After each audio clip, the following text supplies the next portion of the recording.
बिस्मिल्लाहिर्रहमानिर्रहीम। अस्सलाम वालेकुम। मैं हूं मुजाहिद हुसैन और आप देख रहे हैं ईडीयू ट्रेनिंग यूट्यूब चैनल एक साथ फेसबुक पेज पर।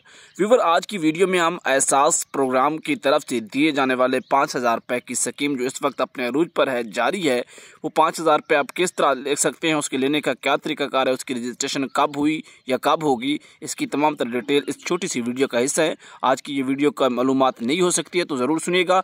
उससे पहले कि आपको बताएं कि आपने हमारे चैनल को सब्सक्राइब नहीं किया तो सब्सक्राइब करके लाइक करें, वीडियो को कमेंट ज़रूर कीजिएगा। फेसबुक पर देखने वालों के लिए इसी वीडियो के डिस्क्रिप्शन में पहले नंबर पर फेसबुक पेज का लिंक मौजूद है, उसके ऊपर जाके फॉलो करें। बहुत कम तादाद में अभी तक लोगों ने फॉलो किया है, 40 लोगों ने अभी तक फॉलो किया है। हमारे वीडियोस को फेसबुक पर शेयर करें।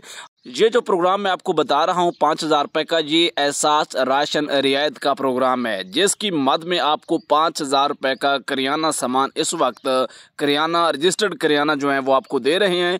इसमें भी अहल लोग इससे करियाना ले सकते हैं। इस प्रोग्राम में अपने आप को चेक करने का तरीकाकार ये है कि आप अपने करीबी एहसास रजिस्टर्ड जो करियाना स्टोर है उसके ऊपर जाएंगे, उसको अपना शनाख्ती कार्ड नंबर बताएंगे। अगर आप अहल हुए तो वो आपको बता देगा, वो आपको पूछेगा क्या क्या चीज़ लेनी है, वो सारा कुछ करके आपको एक कोड भेजेगा जो कि आपके मोबाइल नंबर पर आएगा और उस मोबाइल को बाद आपको जितनी भी सब्सिडी बनेगी उसका करियाना का सामान देगा। इसी के साथ इजाज़त, अल्लाह हाफिज़।